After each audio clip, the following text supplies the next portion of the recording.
আমরা প্রশ্ন করো তোমরা, না আসে না, আমি তো আমারটা বলে ভালো দাম। আমরা একটু জানতে পেরেছি যে শাকিব খান আমেরিকাতে আছে। হ্যাঁ আমেরিকাতে। এইবারই আমি প্রত্যেকবারই আমেরিকাতে আছে। আচ্ছা আচ্ছা। প্রত্যেকবারই সে আমেরিকা থাকে, প্রত্যেকবারই সে ব্যস্ত থাকে।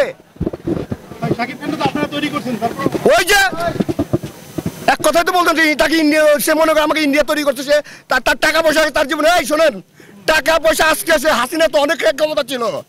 হাসিনা তো বলছিল আমাকে ফালাইতে পারবে না, আল্লাহ ফালা দিছে। এই টাকা পয়সা যেদিন এরকম অহংকারী করবে, আল্লাহ একদিন ধাপ করে নিয়ে নিবে। আল্লাহর উপরে কেউ নাই, আল্লাহ রাব্বুল আলামিনের উপরে কেউ নাই। ঠেকা দিবেন, তার জানা যায় এফডিসি দিবেন না? আমি ঠেকা দেবো না, তুমি তোমার জানা আমি ঠেকাতে পারবো? কি বলো তোমরা? তার জানা কেউ ঠেকাতে আমি আসবো না, বাসা গেল না ভাই। আমি আজকে দেখতেছি তার ভিতরে অহংকার আছে, সে জানাজার বলতে আসে না। বলেন পরিচালকরা আসছে, হ্যাঁ প্রতিটা পরিচালক আসছে, সবাই পারছে। শাহিন সুমন থেকে স্টার্ট করে, উজ্জ্বল সাহেব থেকে স্টার্ট করে, আব্দুল বাচ্চু থেকে স্টার্ট করে সবাই আসছে। এমন কোন পরিচালক নাই না আসছে, এমন কোন ক্যামেরাম্যান নাই যে না আসছে, এমন কোন টেকনিশিয়ান নাই, নৃত্য পরিচালক, ফাইট ডিরেক্টর সবাই আসছে, এবং ফাইটার সহশিল্পীরা সবাই আসছে। শুধু আসে না প্রবীর দাকে দিয়ে, যারা প্রবীর দার উপর ঘর ভার রেখা, কাঁধে ভার রেখে যারা হিরো হয়েছে, যারা হিরোইন হয়েছে, যারা নাম করে অভিনেত্রী হয়েছে, তারা আসে নাই। এটা চলচ্চিত্রের জন্য কতটুকু আমি লজ্জা পাচ্ছি যে আমি এই 42টি বছর কি করলাম। তাহলে আমার জন্য তো কেউ আসবে না, কারণ আমি তো কোনো স্টার না, আমি তো কোনো সময় স্টার না, আমি সামান্য একজন ডান্স ডিরেক্টর। তাহলে তো এই বড় বড় সেলিব্রিটির জন্য যারা আসে নাই, এই কবিরদার মতন একজন গুণী শিল্পী, অঞ্জনা আপার মতন গুণী শিল্পী, এদের কারণেই এদের এখানে সবাই আর কেউ আসে নাই। আমার তো আমি তো নাই। এই যে ভাই শাকিব খান তো জানাজারকে আপনাদের মানে ভাই কই এটার কথা শেষ একটা কথা, শিল্পীদেরকে ইগনোর করছে নাকি বাংলাদেশে? না, ইগনোর করে না। আপনারা শুধু একটা কথা, আপনারা খালি খোঁচান, আমি খোঁচালে আমার সাথে খোঁচান।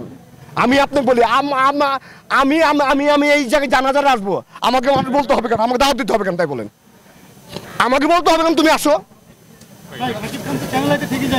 হ্যাঁ হ্যাঁ, কোন জানাজায় চ্যানেলে গেছে? ফারুক ভাই জানাজা। ফারুক ভাই মরছে কত বছর? হ্যাঁ 1-1.5 বছর, 2 বছর। এর মধ্যে কেউ মরে নাই আমাদের দেশে,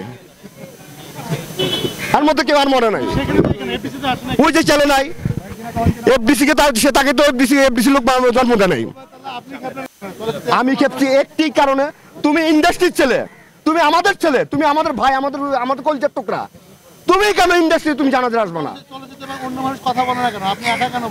আমি বলেই যাব, আমি কারোর সাথে ঠেকা ধরে আসি নাই, আমি এই ইন্ডাস্ট্রিতে কারোর সাথে ঠেকা ধরে আসি নাই। আমি আমার আজকে নৃত্য পরিচালক হয়েছি, আগে আল্লাহ পরে নিজের যোগ্যতায়। চলচ্চিত্রের শিল্পী সমিতি না, সাকিব আমরা কোনো কেউ নাই। সাকিব একটা ভালো হিরো, স্টার হিরো, ও আমাদেরই ছেলে। কিন্তু ক্ষোভ আমার একটাই যে ও কেন প্রত্যেকটা জানাজার প্রত্যেকটা অনুষ্ঠানে আমাদের সাথে থাকে না। এটাই আমাদের কষ্ট, আর কোনো কষ্ট নাই। ভাই এই শিল্পী সমিতি কি কোনো দায় কেন শিল্পী সমিতি দায় নেবে? নির্বাচন কি কোনো দায় কি না? না না না না না না না না না, ও তো সভাপতি ছিল। আজকে আমার মনে হচ্ছে, একদিন মনে হয় নাই, মনে হচ্ছে না ও আমাদেরকে আমাদের লাশের কাছে আসতো ঘৃণা করে আমাদের। এই যে আসলো না প্রত্যেকে, আপনারা বলেন কারণ আপনারা যে প্রশ্নটা করলেন, কয়টা জানা যাবে বিজনেস আছে শাকিব খানে দেখছেন? আমি না, ইন্ডাস্ট্রি তৈরি করেছে। আমি না, আপনি ভুল বলতেছেন। আমি না, ইন্ডাস্ট্রি তৈরি করেছে আমরা। আমি তাকে একটি কথাই বলবো, তুমি আমাদের ভাই, তোমাকে ইন্ডাস্ট্রিতে যদি এতটুকু সময় পাও, এই ইন্ডাস্ট্রিতে কোনো একজন মারা গেল, তুমি ইন্ডাস্ট্রিতে আইসো, এইটাই আমি বলবো। এই জন্য তোমার খেপা, তুমি কিন্তু আমার শত্রু না। সাকিব কিন্তু আমার ব্যক্তিগত শত্রু না। এবং একটা সময় আমি আর সাকিব ওই যে পাল্টা হামলায় আগে যে ছবিগুলো হইতো, একসাথে ঘুমায় আসতাম, এবং ওই তেপান্তরের একটি স্টুডিও আসতাম, জানেন তো আপনারা। হ্যাঁ, সেখানে গিয়ে আমরা কিন্তু অনেক গল্প করতাম। কিন্তু আমার কষ্ট ওখানে না, কষ্টটা হলো প্রতিটা জানাজার তার আসা উচিত, প্রতিটা অনুষ্ঠান যারা আসা উচিত, কারণ সে ইন্ডাস্ট্রির ছেলে, ইন্ডাস্ট্রির বাইরে ছেলে না। আপনি বলছিলেন কিনা কখনো তার সাথে দেখা হইলে? আমি বলবো কেন? আপনি বলবো কেন? বলবো কেন? আমার ভাই, আপনি কি এখানে সাইফুল ভাই এদিকে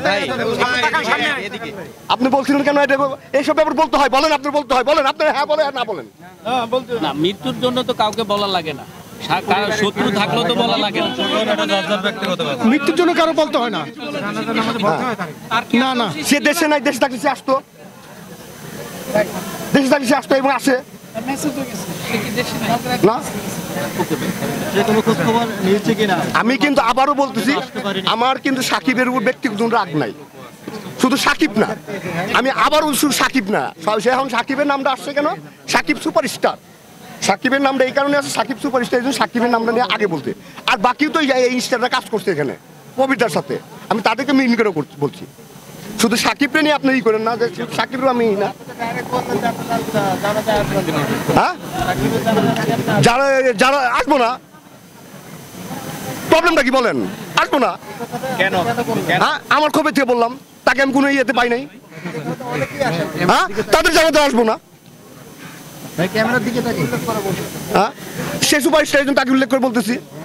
তিনি তো তার পেজ থেকে ফেসবুকে বের হয়, আমি তাহলে আমার তো পেজ নেই, আমার পেজ নাই, আপনাকে একাই আছে, আপনাকে চ্যানেল, আমার চ্যানেল নাই, আমার ফেসবুক নাই, সাইবুল ইসলাম মিত্র পরিচালক আমার নাই, আমি তো ফেসবুকে দিতে পারতাম, আলমগীর সাহেব দিতে পারতো। অমিত ভাই আসে না, অমিত বাইরে আছে, অমিত বাইরে ঢাকা থাকলে আসতো। আরে ভাই, আমি কিন্তু আপনারা শুধু অনেক, আমি সবাই মিন করে বলতেছি, আসবো না। আমাকে এই প্রশ্ন করে লাভ নাই ভাই, আমি আর এক মাল। আপনারা সাংবাদিকরা যতই প্রশ্ন করেন, আমি কিন্তু আর এক মাল, এই সবাই জানে, এই ইন্ডাস্ট্রি সাংবাদিকরা জানে কিন্তু আমি আর এক মাল।